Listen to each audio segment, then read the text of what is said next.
कालिए हृदय के जहाँ कालिया नाग रहता था, उसके तट पर ही यमुना के किनारे एक कदम्ब तरु अवस्थित था। उस कालिए नाग के विष के प्रभाव से उस कदम्ब तरु पर किसी भी तरह का कोई भी परिवर्तन नहीं देखा गया। उसकी सत सुंदर शाखाएं कभी एक क्षण के लिए भी इस विषम विष की ज्वाला से म्लान नहीं होती थी। तो इसका कारण बता रहे हैं, ये श्री कृष्ण चरण स्पर्श की महिमा थी। नाथ मैं तुम्हारा हूँ, यह जो भाव ऐसे भक्त पर संसार रूपी विष का प्रभाव नहीं पड़ता है। कि कालिए का विष को तो छोड़ो, जिन ब्रजेंद्र नंदन का एक नाम जिहाग्र पर उपस्थित होने मात्र से, कर्ण रंध्रों में प्रविष्ट होने भर से, उनके त्रिभुवन मनोहर रूप की एक काल्पनिक आभा भी मानस तल पर उदय होने मात्र से सर्वथा असहाय आकुल प्राणों की अवस्था में एक बार सिर्फ नाथ मैं तुम्हारा, इस प्रकार मन ही मन जिनके शीतल संतम चरण सरोवरों की शरण ग्रहण कर लेने से, दूसरे शब्दों में उनके नाम रूप लीला गुण आदि के श्रवण से, जो भी हम कर रहे हैं, किसी प्रकार सिर्फ उसमें चले आने मात्र से, जब संसार सर्प विष की ज्वाला सदा के लिए शांत हो जाती है, तब फिर जिसे ब्रजराज नंदन अपने श्री चरणों से स्वयं स्पर्श करेंगे, उस कदम्ब पेड़ को भगवान स्वयं स्पर्श करेंगे, फिर उसका अहित कैसे हो सकता है? उसका कालिए की विष की ज्वाला क्या कर सकती है? या पर कृष्ण चरण परिसी है, यह चढ़िया दुष्ट ही करिसी है, भाविया कदम्ब की ऐसी, विष जल परसी सकैती ही कैसी। इसलिए यह कदम्ब तरुवर विष की कराल शिखाओं से निरंतर परिवेष्टित रहकर भी सर्वथा अक्षत बना हुआ है। अपने अनंत स्थल में नित्य नवीन उल्लास लिए निरंतर पल्लवित एवं पुष्पित रहता है। न जाने कब से यह कदम्ब पल्लवों का श्रृंगार धारण कर अपने कुसुम रूप नैनों के पांवड़े बिछाड़ कर नील सुंदर का आवाहन कर रहा है। आओ मेरे देवता, मेरे चिरजीवन की अभिलाषा पूर्ण हो। इसके अतिरिक्त इसका एक और भी समाधान है कि इस कदम्ब को कालिए की विषाग्नि क्यों नहीं जला सकती। और नील सुंदर तो इस समाधान को ही अपने बाल्यादेश से निस्तृत लीलारस तरंगिणी में स्थान देंगे। शालीनता गुण का सर्वश्रेष्ठ निदर्शन यदि पुरुषोत्तम प्रभु श्री कृष्णचंद्र में व्यक्त न हो तो और कहाँ हो। वे भला इस निराविल लीलारस सिंधु में अवगाहन करते हुए अपने अनंत ऐश्वर्य को सर्वथा पीछे रखकर डुबोकर एक अभिनव मुग्धता के साज से सज्जित हुए जब इसकी रसमयी उर्मियों का आस्वादन ले रहे हैं, अपने स्वजनों को स्वरूप भूत परम आनंद का दान कर रहे हैं, उस समय अपने चरण स्पर्श की महिमा को अपने ही श्रीमुख की वाणी द्वारा इस कदम्ब के साथ संबद्ध करें, यह भी कभी संभव है? अतएव वे तो इस दूसरे समाधान को ही उस अवसर पर महत्व देंगे। लीला रंगमंच पर झूलता हुआ आवरण पट इस सूत्र के सहारे ही सरक कर दूसरे दृश्य की अवतारणा करेगा। जो हो, समाधान क्या है? समाधान यह है, उस दिन जबकि स्वर्ग के देवगण पराजित हो चुके थे तथा विजेता पक्षीराज गरुड़ अमृत भांड लेकर नागलोक की ओर अग्रसर हो रहे थे, उस समय उस अमृत कलश के साथ ही वे इस कदम्ब तरु की शाखा पर क्षण भर के लिए अंत प्रेरित से हुए जा विराजे थे। गरुड़ जी क्षणिक विश्राम सा किया था उन्होंने इस वृक्ष पर, तथा इस प्रकार अमृत स्पर्श से उस कदम्ब ने अमृतत्व लाभ कर लिया, और इसलिए ये काल ये विष की अग्नि से उसकी किंचन मात्र भी क्षति न हो सकी।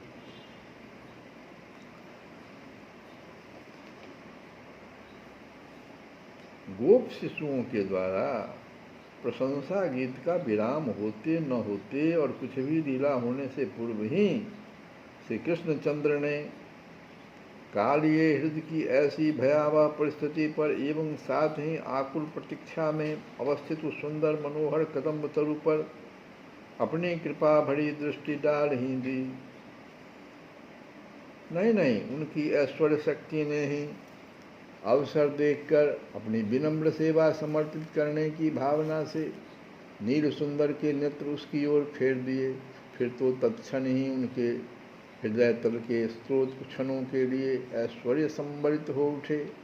ब्रजेंद्र नंदन श्री कृष्णचंद्र के अंतःस्थल में अब यह झंकृत होने लग गई कि इसी उद्देश्य से तो इस ब्रज में मेरी यह प्रकट लीला है। मैंने गोप जन्म स्वीकार किया है कि इन कुमार्गामी दुरात्माओं का निग्रह करूं। ये कालिये नाग जो हैं ब्रज में क्यों हैं?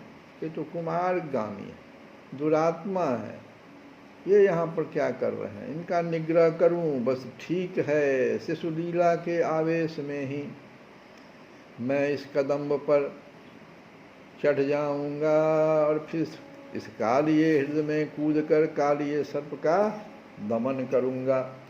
बस ऐश्वर्य शक्ति की इतनी सी सेवा ही नील सुंदर ने इस समय स्वीकार की, और फिर पूर्व की भांति ही वे सरस उर्मियों में बह चले। लीला बिहारी ब्रजराज दुलारे का यही स्वभाव है। उनकी नित्य सहचरी ऐश्वर्य शक्ति अपने आप को आवृत रखकर जो जो सेवाएं समर्पित करती है उन्हें तो वे स्वीकार करते हैं, किंतु व्यक्त रूप से वे नील सुंदर के हृदय तल को बार बार स्पर्श करती रहे, यह संभव नहीं। अपने विश्व विमोहन मुग्ध रसमय लीला प्रवाह में श्री कृष्णचंद्र को ऐश्वर्य का सम्मिश्रण अभिप्रेत जो नहीं है, इसलिए वृंदावन बिहारी उपरिक्त ऐश्वर्यमय चिंतन को तत्क्षण विराम देकर पहले की भांति ही अपने बाल्यावेश की तरंगों में उच्छलित लीला सिंधु में डूबने उतराने लगे। अवश्य ही इसकी डोल लहरें उन्हें अतिशय वेग से बहाए लिए जा रही है। कालिये दमन लीला की ओर ही वे अगणित सखा भी उनके पीछे बहते जा रहे हैं। साथ ही उन शिशुओं का उत्साह भी प्रतिक्षण नवीन होता जा रहा है। कदाचित वे सरलमती बालक जानते होते, अपने कन्हैया भैया की भावी योजना का आभास ही उन्हें प्राप्त हो जाता, फिर तो उनको वह उमंग तत्क्षण समाप्त हो जाता। वे अपने प्राण प्रिय कन्नू को एक पग भी उस ओर बढ़ने नहीं देते। भगवान अब दूसरी लीला करने जा रहे हैं अपने सखाओं के साथ, वो जो गेंद वाली लीला है।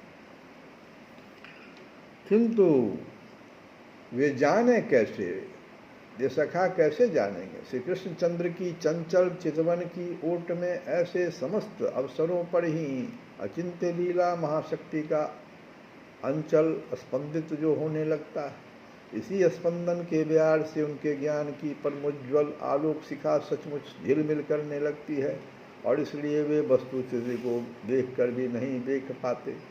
इसके अतिरिक्त अपने कन्नू भैया के किसी प्रस्ताव का समर्थन वे न करें, यह तो उन्होंने सीखा ही नहीं।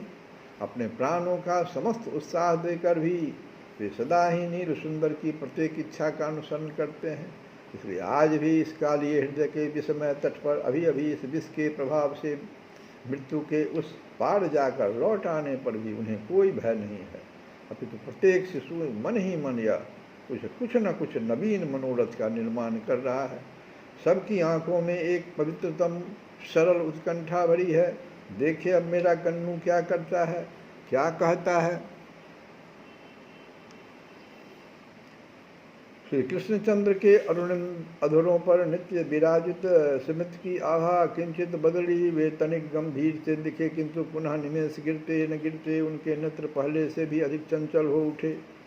दक्षिण भुजा कालिये हृदय की ओर केंद्रित हो गई तथा तर्जनी से कालिये नाग के उस आवास की ओर संकेत करते हुए नील सुंदर ने कहना प्रारंभ किया। स्वर में एक अभिनव गंभीरता का पुट अवश्य है, पर बाल्यावेश की सरलता, बिना विनिंदित स्वर की सरसता भी निरंतर झड़ी रही है, और वे मानो एक श्वास में ही इतनी बात कह गए। अरे भैयाओं, देखो तो सही, यहाँ चमचम करती हुई यमुना के वक्षस्थल से सटे हुए हृदय में एक बहुत बड़ा सर्प रहता है। एक बहुत बड़ा सर्प रहता है, वो महादुष्ट है वो, और उसका नाम जानते हो? अरे भैयाओं, अरे उसका नाम कालिये है। इतना ही नहीं, वह जल स्तंभन विद्या जानता है। उस विद्या के प्रभाव से उसने जल में ही स्थान बना लिया और फिर इस हृदय में गृह का निर्माण कर निवास करने लगा है। और सुनो, इसकी फुफकार इतनी दूषित है, इसकी फुफकार से ऐसी एवं इतनी अधिक भयंकर विष ज्वाला निकलती है कि चारों ओर की भूमि झुलस गई, जल गई है। सचमुच सब ओर की पृथ्वी जली हुई प्रतीत हो रही है, और यह तो अपनी आँखों से अभी अभी प्रत्यक्ष देख लो। ऊपर ऊंचे आकाश में उड़ते हुए पक्षी सब के सब इस हृदय में गिर पड़े। हाय, इन पक्षियों के प्राण इस सर्प के भय से इन्हें छोड़कर ऐसे उड़ गए मानो इनका इनसे मेल है ही नहीं, परस्पर विरोध हो गया है। सबके सब पक्षी बेचारे मर ही गए। इनके प्राण तुम्हारी भांति लौटने के नहीं, तुम लोगों का तो प्राण हम लौटा दिए। किंतु भैयाओं देखो, यह अकेला कदम भी ही ज्यों का त्यों बना है ही, और इस सर्प की कालकूट ज्वाला के संपर्क में भी यह अपने आप को धारण किए हुए है। यही नहीं, अत्यंत सुंदर पल्लव आदि से विभूषित रहकर अतिशय चमक रहा है। तो सुनो, अब इसका कारण तुमको मैं बताता हूँ कि क्या कारण है कि सब के सब झुलस जाते हैं, लेकिन इस कदम पर कोई विष का प्रभाव नहीं पड़ता। अच्छा सुनो, गरुड़ जब अमृत लिए जा रहे थे, उस समय इस पर भी अमृत के छींटे पड़ गए। और सुनो भैया, मुझे स्पष्ट ही ऐसा लगता है कि उसी कारण से आज भी इस वृक्ष के ऊपर के कोटर में वह विशुद्ध अमृत सुरक्षित पड़ा है। मेरी तो इच्छा है कि साहसपूर्वक मैं इस कदम पर चढ़ जाऊं और देखूं तो सही कि वहाँ उस कोटर में सचमुच अमृत है या नहीं।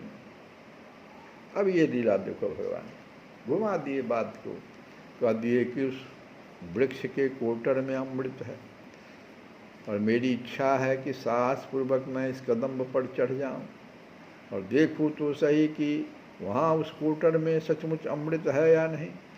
हाँ, तुम सब यहाँ से किंचित दूर हटकर गोचारण करते हुए विचरो, हम जा रहे हैं इस पर चढ़ने।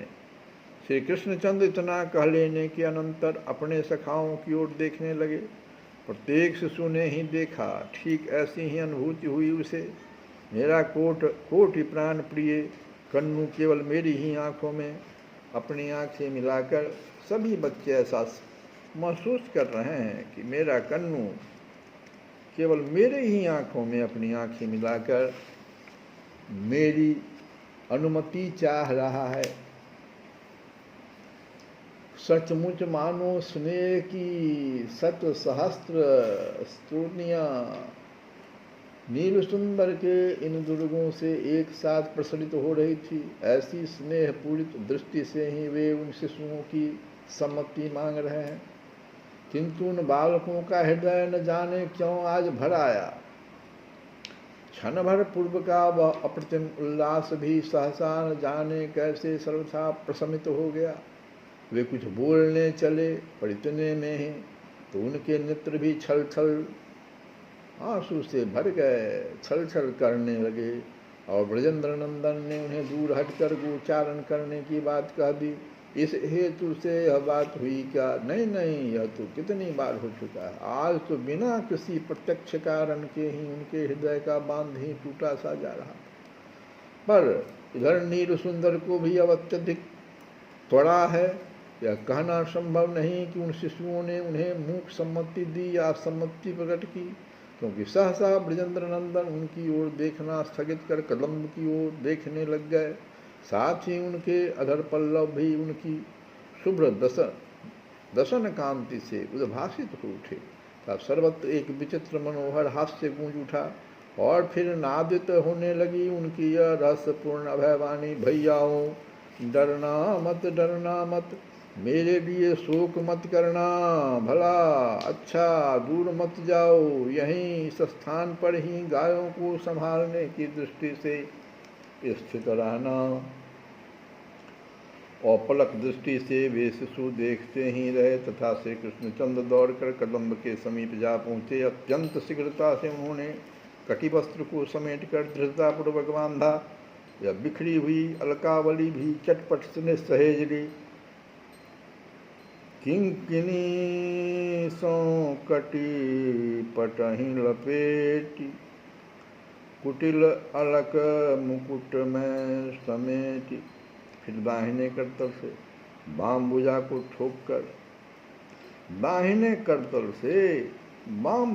ठोककर उन्होंने उस कदम्ब तरु पर चढ़ना आरंभ किया। अरे नहीं, वह देखो, वे तरु के ऊपर की सर्वोच्च शाखा पर जा विराजे। ओह, इस समय का उनका यह उत्साह, वह अप्रतिम सौंदर्य, बस इतना ही क्या है, फिर कहना क्या है। छट जी कदम्ब पर चढ़े, छाजत ताछिन अति छवि बढ़े। खेलही प्रभु नाम ध्यो, कसी पटु बांध्यो, हरिहर वर करी कदम चढ़े। ठोकनी भुज दंडनी, लीला मंडनी, अति उड़ उमगी उछाह बढ़े। मानो इस समय अपने मत्स्य कूर्म आदि स्वरूपों से अवतरित होने की घटना, उन दुष्टों के दमन की बात, खल निग्रह की अपनी प्रवृत्ति, इन सब का श्री कृष्णचंद्र को स्मरण हो आया हो और वे उन भावों से भावित हो उठे हों। इस प्रकार उनकी दृष्टि नीचे अवस्थित कालिये हृदय पर पड़ी। नहीं, स्वयं कालिये पर ही पड़ गई। कालिये हृदय पर नहीं, कालिये पर ही उनकी दृष्टि पड़ गई तथा फिर क्षणार्ध का सहस्त्रांश मात्र बीतने से कालिये के अत्युग्र विस्मय प्रभाव पराक्रम की समीक्षा करके लौट ही आई। श्री कृष्णचंद्र अर्ध निमिलित नैनों से अब कलिंद नंदनी के सुदूर कलकल प्रवाह की ओर देखने लगे। उन्होंने स्पष्ट देख लिया, केवल फिर भूमि ही नहीं, तब तनया का वह मंजुल प्रवाह भी कितने बृहत अंश में इस कालिये ने विषदूषित कर दिया है। अनंत करुणार्णव ब्रजेंद्र नंदन श्री कृष्णचंद्र फिर विलंब क्यों करें। कदम्ब की वह तुंग शाखा अतिशय वेग से कंपित हुई और नील सुंदर उस विस्मय हृदय में ही कूद पड़े। जिह जल छुअत जात जन जड़े, तिहि जल कुंवर कूदिहि पड़े। भगवान उस जल में कूद गए कथा को विराम दे करके। और कल फिर हम लोग सुनेंगे कि आगे क्या हुआ। छुप छुप आए श्याम लेके ग्वाल बाल है, ऐश्वरी यशोदा बीच तेरो नंद लाल है, ऐश्वरी यशोदा मैया तेरो नंद लाल है, ऐश्वरी हठिलो मैया तेरो नंद लाल है। छुप छुप आए श्याम के ग्वाल बाल है, छुप छुप आए श्याम के ग्वाल बाल है, ऐश्वरी हठिलो मैया तेरो नंद लाल है, ऐश्वरी हठिलो मैया तेरो नंद लाल है। ग्वाल बाल संग के घर मेरे आ गए, माखन को खाए मेरी मटकी गिरा गए। ग्वाल बाल संग के घर मेरे आ गए, माखन को खाए मेरी मटकी गिरा। अंगूठा दिखावे चाले टेढ़ी मेरी चाल है, देखोरी हठिलो मैया तेरो नंद लाल है, देखोरी यशोदा मैया तेरो नंद लाल है। छुप छुप आए श्याम के ग्वाल बाल है, देखोरी यशोदा मैया तेरो नंद लाल है। श्री कृष्ण गोविंद हरे मुरारे।